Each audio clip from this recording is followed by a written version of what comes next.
आज हम पोषक तत्व के बारे में जानेंगे। पोषक तत्व हमारे शरीर को स्वस्थ रखने के लिए विभिन्न प्रकार के पोषक तत्व की आवश्यकता होती है, जैसे में कार्बोहाइड्रेट, वसा, प्रोटीन, खनिज लवण, विटामिन, जल। पिछले क्लास में हम लोग कार्बोहाइड्रेट पढ़े थे। आज हम लोग वसा के बारे में जानकारी प्राप्त करेंगे। वसा क्या है?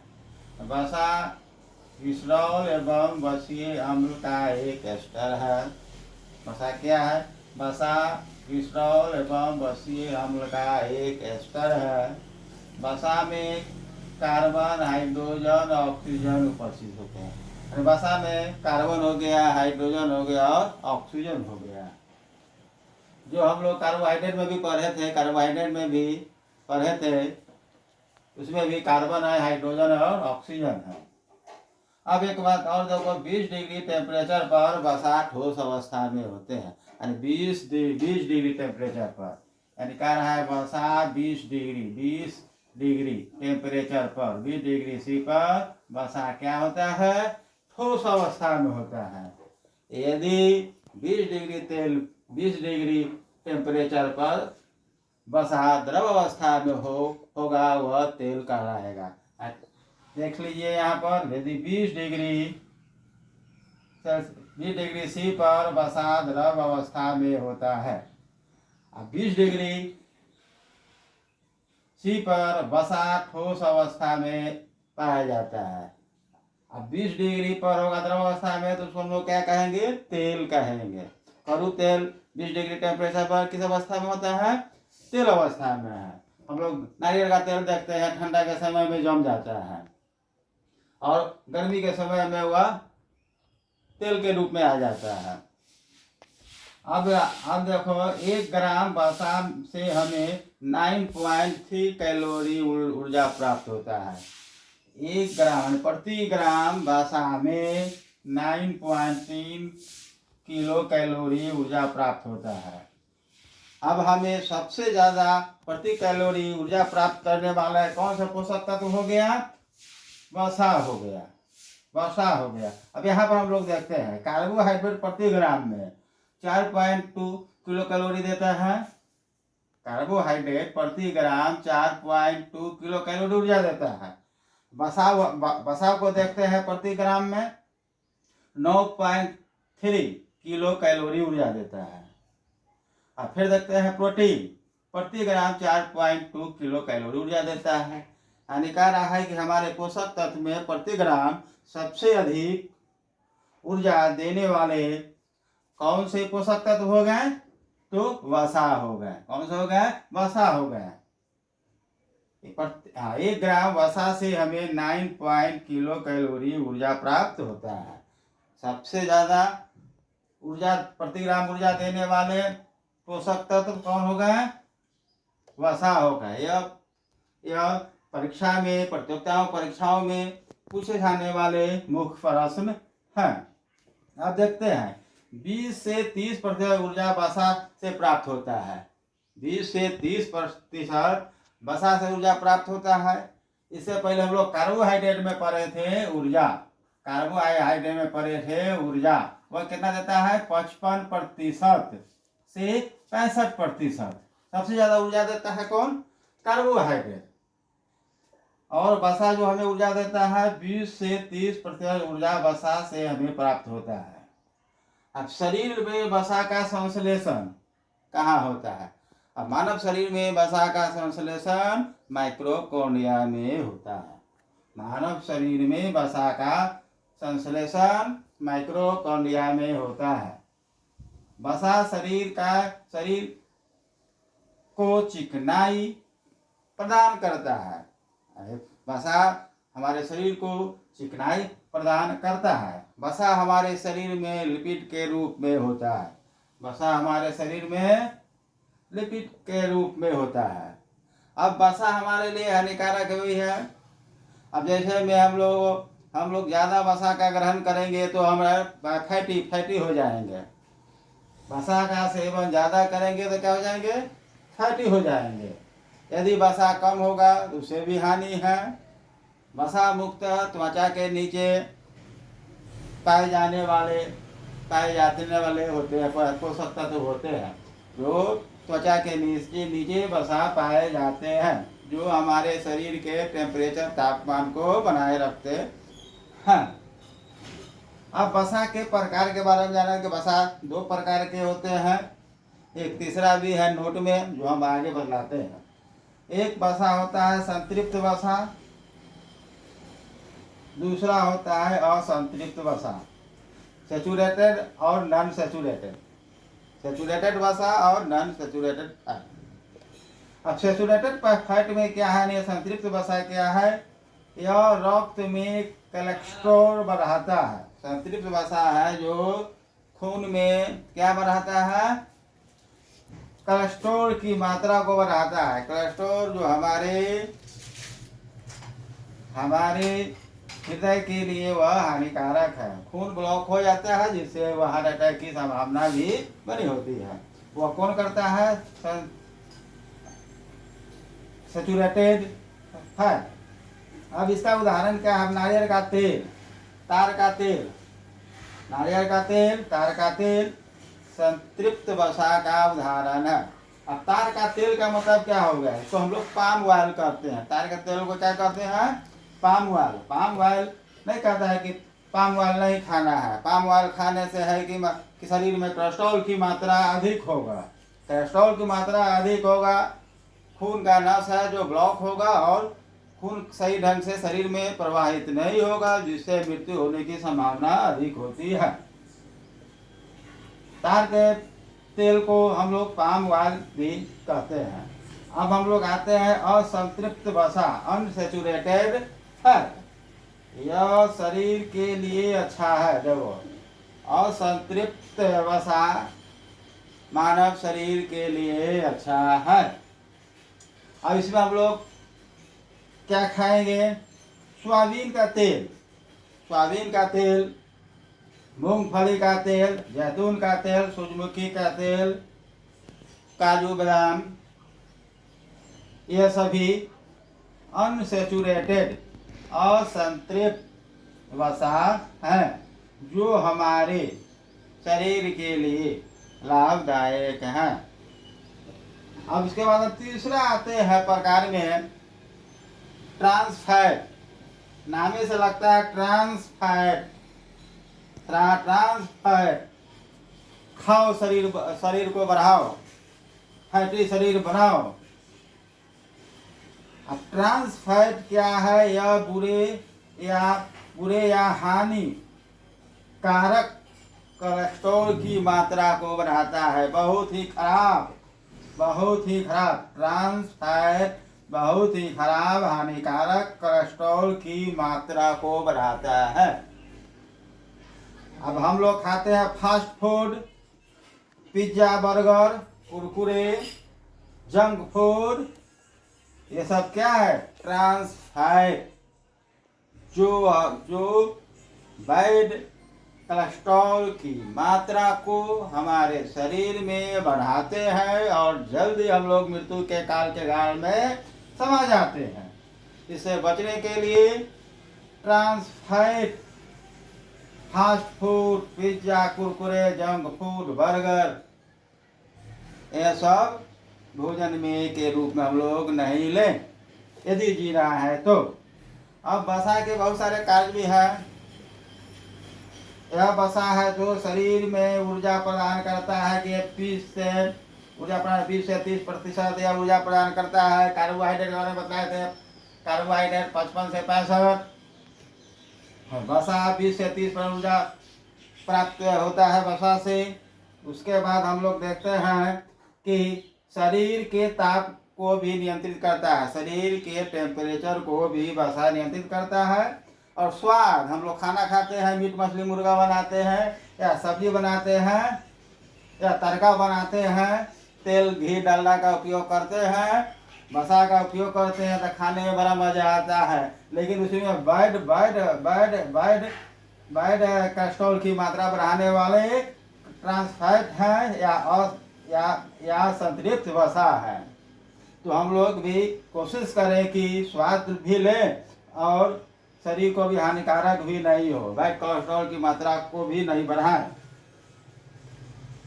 चोटों से बचाता है। देखो, वसा है जो शरीर के त्वचा के नीचे होता है, वह हमको चोट से भी बचाता है। अब ऊँट के कुबर देखा होगा, ऊँट एनिमल ऊँट है जो रेगिस्तान का जानवर है, वह पानी बहुत कम मिलता है उसको पीने के लिए। तो ऊँट के शरीर के ऊपर एक कुबर होता है, कुबर में भी वह फैट जमा होता है।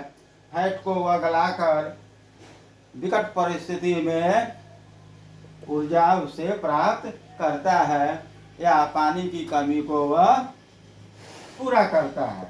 तो ऊँट एक क्वेश्चन बन जाएगा, ऊँट का कुबर में क्या होता है? तो वसा होता है, विकट परिस्थिति में वह उससे कार्य लेता है। तो हम लोग वसा के बारे में जान गए। अब इसी क्लास में हम लोग प्रोटीन, तीसरा नंबर प्रोटीन के बारे में जानेंगे।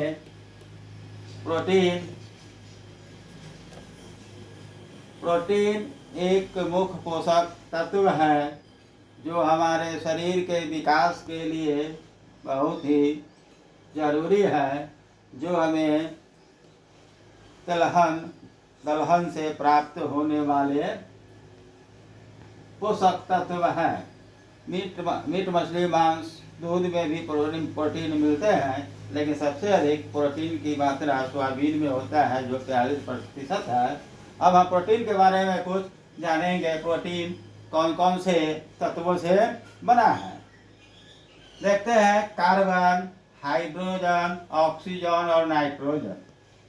प्रोटीन में मुख्यतः 4 तत्व हैं, कार्बन, हाइड्रोजन, ऑक्सीजन और नाइट्रोजन है।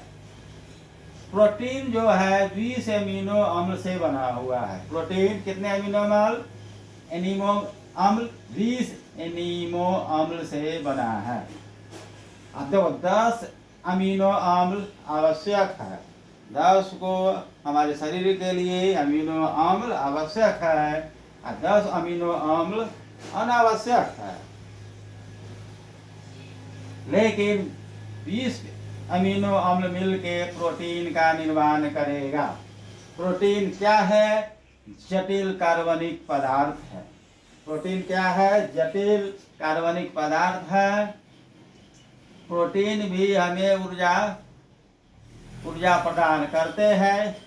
प्रति ग्राम प्रोटीन में 4.2 किलो कैलोरी ऊर्जा प्राप्त होता है, जो कार्बोहाइड्रेट के बराबर है।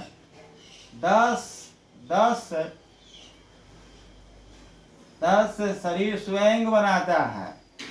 कह रहा है कि 10 एमिनो अम्ल शरीर स्वयं बनाता है। 10 हम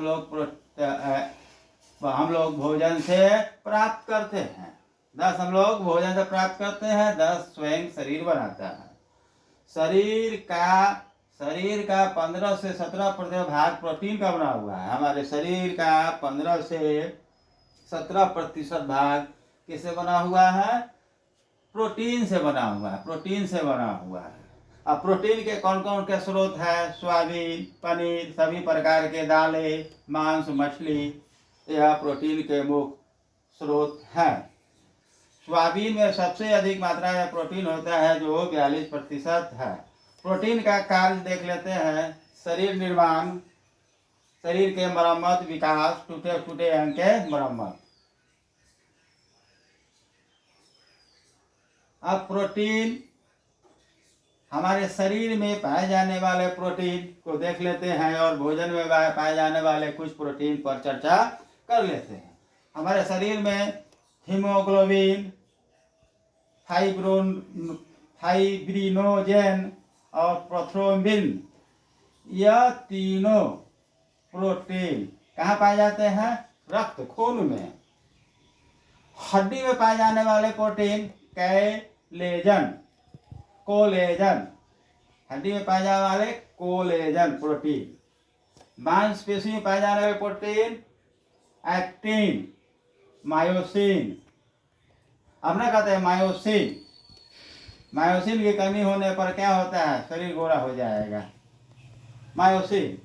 अब जरा भोजन में देखते हैं, गेहूं में ग्लूटेन, गाजर में कैरोटीन, अंडा के सफेद भाग में एल्ब्यूमिन, अंडा के सफेद भाग में एल्ब्यूमिन, अंडा के पीले भाग में विटेलिन, दूध में कैसीन। यह प्रोटीन भोजन के रूप में पाए जाते हैं। शरीर में पाए जाने वाले प्रोटीन रक्त में हो गया, हड्डी में हो गया, मांसपेशी में हो गया। अब हम नोट में देखते हैं, बाल, नाखून, सींग, खुर। बाल समझ रहे आई, बाल हो गया, नाखून उंगली में होता है, पैर हाथ की उंगली में नाखून होता है। सींग,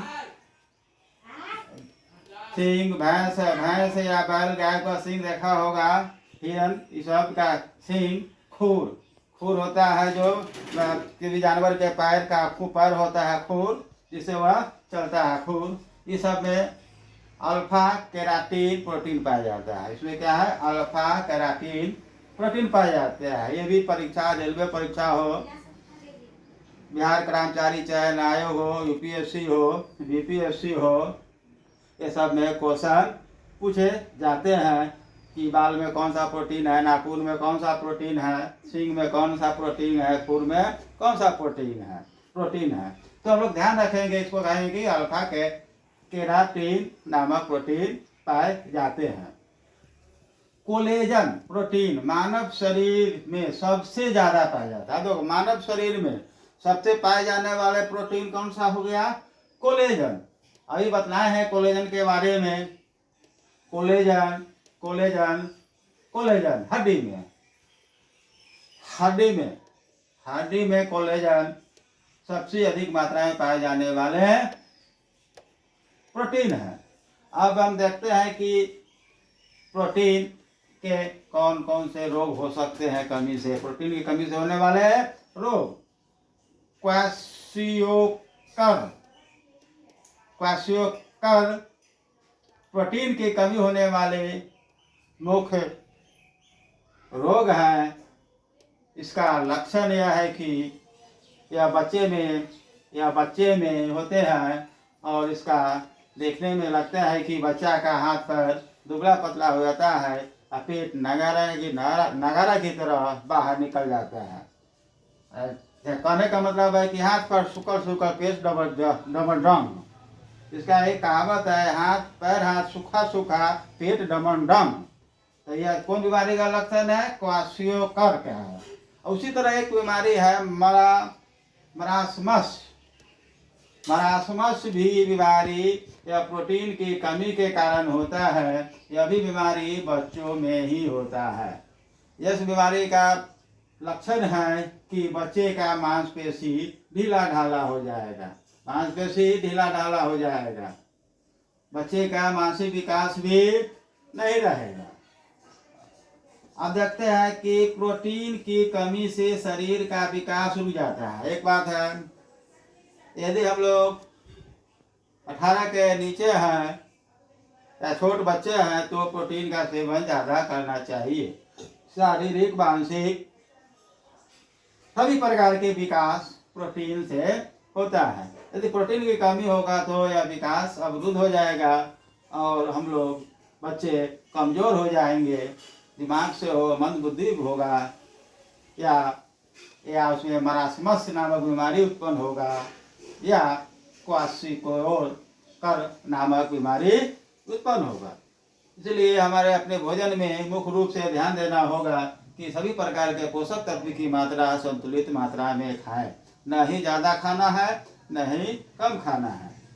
अब हम लोग एक बात देख लेंगे नोट में, ये भी परीक्षा उपयोगी है। बिहार एसएससी हो, बिहार सिपाही हो, बीपीएससी हो, यूपीएससी हो, रेलवे का हो, सभी परीक्षाओं में मुख्य रूप से यह प्रश्न पूछे जाते हैं। अब ऊर्जा देखते हैं। कार्बोहाइड्रेट प्रति ग्राम में 4.2 किलो कैलोरी, और प्रति ग्राम कार्बोहाइड्रेट में 4.2 किलो कैलोरी ऊर्जा प्राप्त होता है। वसा में प्रति ग्राम में 9.3 किलो कैलोरी ऊर्जा प्राप्त होता है। प्रोटीन में प्रति ग्राम 4.2 कैलोरी ऊर्जा प्राप्त होता है। अब हम देखते हैं कि ऊर्जा, अब इसमें क्वेश्चन आता है बराबर, हम लोग कंफ्यूज आ जाते हैं। अब हम लोग चावल खा लिए कितना, आधा किलो चावल चावल का भात खा लिए, दाल खा लिए, चाहे 10 गो 8 गो रोटी खा लिए, हम लोग हमको ज़्यादा ऊर्जा मिलेगा। लेकिन यहाँ देख रहे हैं कम वसा खा रहे हैं, फिर भी ऊर्जा उससे हमको ज़्यादा मिल रहा है कि नहीं। तो क्वेश्चन आता है कि सबसे अधिक कौन से पोषक तत्व में से ऊर्जा हमें प्राप्त होता है। तो इसका आंसर हो जाएगा वसा। वसा में प्रति ग्राम वसा में 9.3 कैलोरी ऊर्जा हमें प्राप्त होता है। अब हम आज के वीडियो यहीं पर रहने देते हैं, समाप्त करते हैं। अब अगले क्लास में खनिज लवण, विटामिन और जल की चर्चा एक ही वीडियो में करेंगे। आप लोग इस वीडियो को ध्यान से देखें, यह वीडियो महत्वपूर्ण है सभी परीक्षाओं के लिए। धन्यवाद।